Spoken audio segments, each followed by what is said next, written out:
5 years ago, a friend of mine showed me pictures of some elderly out there on their daily routine, laboriously pushing their carts loaded with carton boxes they had collected for recycling to make literally just a few dollars. By the sight of these pictures, tears were just rolling in my eyes.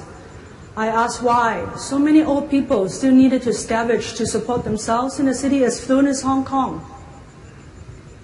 So I looked into Hong Kong's poverty issues, and I was astonished to find out that indeed 1/3 of our elderly were living in poverty, while 1 in 4 of them were unable to afford decent meals and had a problem of malnutrition. And you'll also be surprised that the gap between the rich and the poor in Hong Kong is right up there, the highest among the developed countries in the world. Most of these poor elderly are living on their own without anyone taking care of them. While food is to many of us about enjoyment and lifestyle, food becomes the best option to cut expenses for these old people.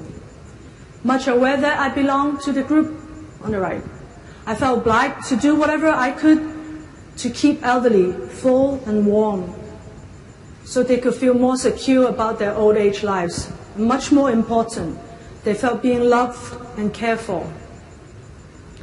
As I'm also concerned about environmental issues, the idea of recycling food came to mind. And statistics shows that to be viable means to solve the problem. Every day, Hong Kong dumps 3,600 tons of food waste into our landfills, which contribute to 1/3 of the total waste at these sites. A lot of these perfectly edible food, a lot of them were perfectly fine food when they got thrown away. In March 2011, I have decided to change my calling from running a kids' gym to servicing the needy in my community.